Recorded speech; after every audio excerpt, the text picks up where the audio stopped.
Assalamualaikum warahmatullahi wabarakatuh. Puji syukur kita panjatkan kepada Allah Subhanahu wa Ta'ala, karena atas rahmat dan hidayahnya saya dapat mempersiapkan, menyusun, dan menyampaikan presentasi ini dalam keadaan sehat walafiat. Tak lupa sholawat serta salam semoga tetap curah limpahkan kepada baginda alam, yakni Nabi Muhammad SAW. Sebelumnya, izinkan saya untuk mengucapkan banyak terima kasih kepada Bapak Dery Padli Pratama MPD selaku dosen pembimbing 1 dan Ibu Cucun Sutina MPD selaku dosen pembimbing 2, karena berkat bimbingannya saya dapat menyelesaikan skripsi ini dengan baik dan tepat waktu. Baiklah, izinkan saya untuk memperkenalkan diri. Nama saya Inesa Diah, NIM 1906037, Program Studi Pendidikan Guru Sekolah Dasar Fakultas Ilmu Pendidikan IKIP Siliwangi. Pada kesempatan kali ini, saya akan mempresentasikan hasil skripsi saya yang berjudul Penggunaan Model Project Based Learning untuk meningkatkan pemahaman konsep perubahan energi pada siswa kelas 4 sekolah dasar. Langsung saja, saya akan jelaskan pada bagian yang pertama. Penelitian ini dilatar belakangi oleh beberapa latar belakang masalah, namun saya akan jelaskan terlebih dahulu bagaimana kondisi ideal yang seharusnya terjadi. Pembelajaran adalah hubungan timbal balik antara guru dan siswa yang merupakan salah satu tindakan edukatif. Tindakan dapat dikatakan edukatif bila berorientasi pada pengembangan diri baik secara kognitif, afektif, maupun psikomotor. Pembelajaran dengan memperhatikan 3 aspek tersebut akan memaksimalkan hasil belajar dan pemahaman siswa mengenai materi yang diajarkan dalam suatu ilmu pengetahuan. Salah satunya yaitu ilmu pengetahuan alam atau IPA. IPA di sekolah dasar menjadi komponen penting untuk ketercapaian tujuan pembelajaran IPA pada 3 satuan berikutnya.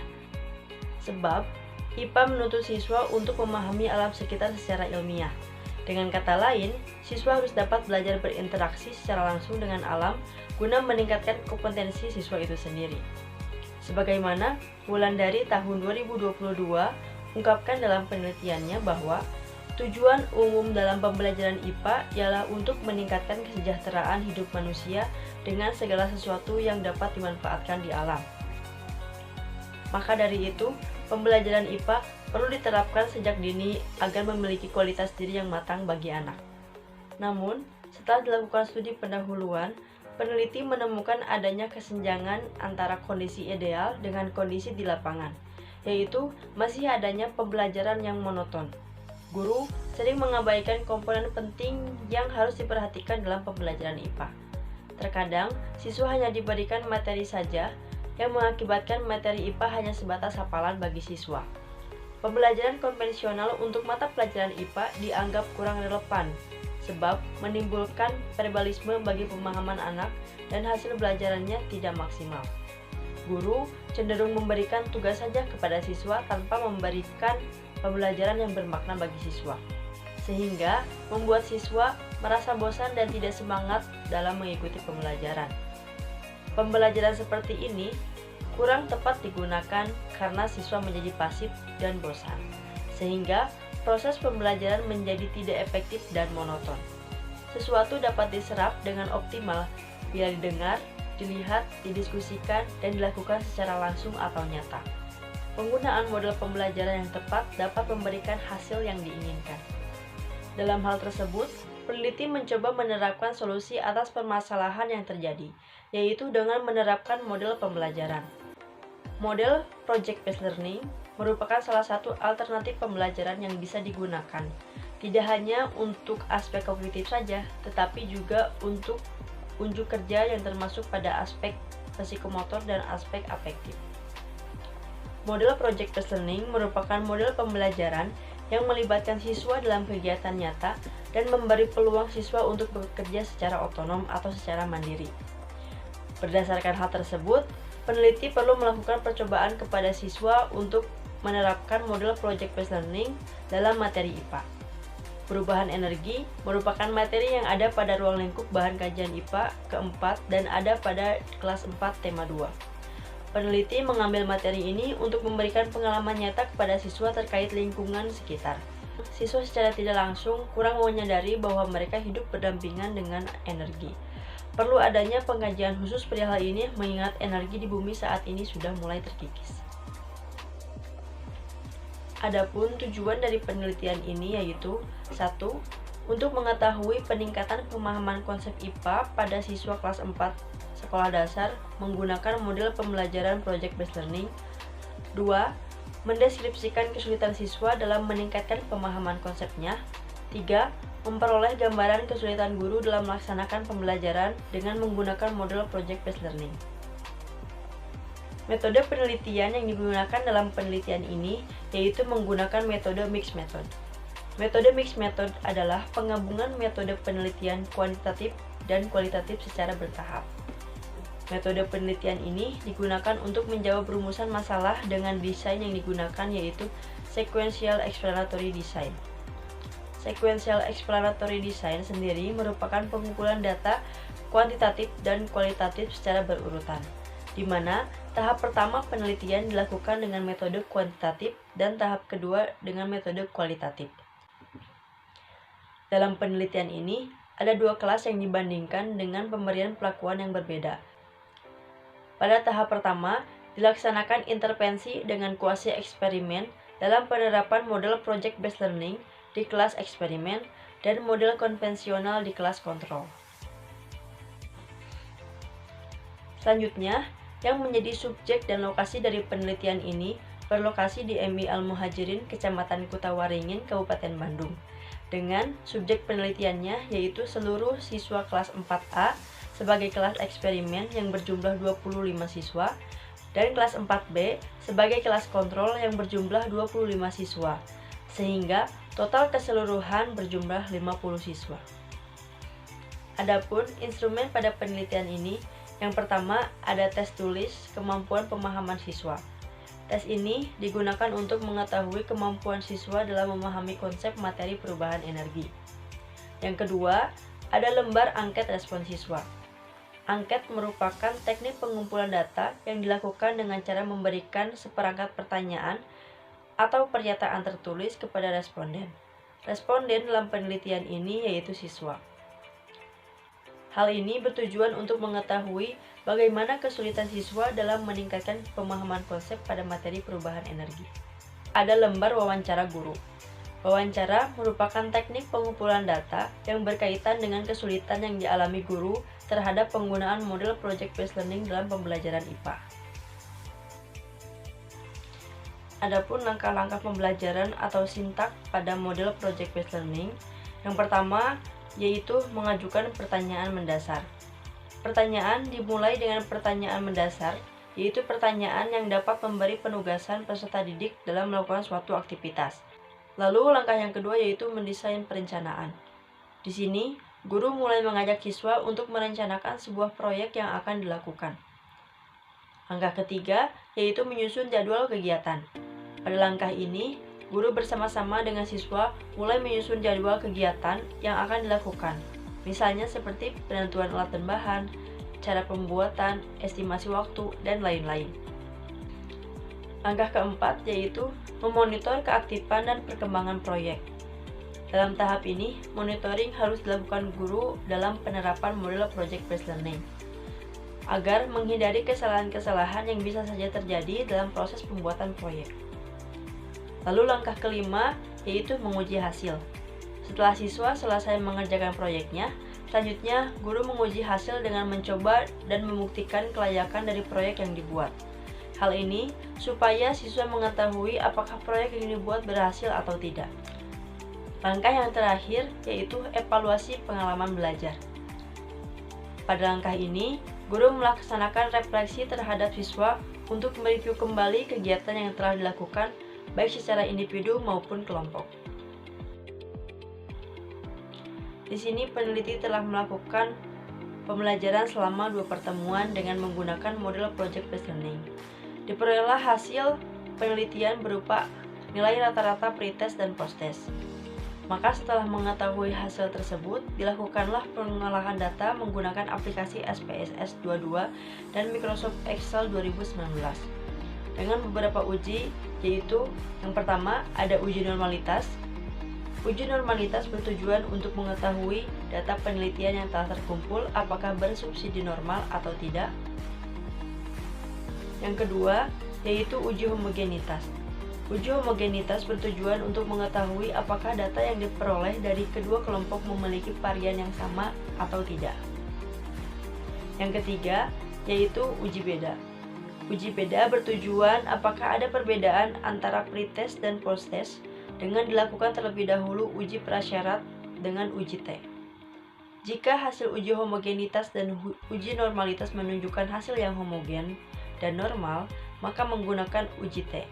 Sebaliknya, jika salah satu atau keseluruhan hasil uji homogenitas dan uji normalitas menunjukkan hasil yang tidak homogen dan tidak normal, maka menggunakan uji T-aksien atau yang biasa disebut dengan uji Mann-Whitney.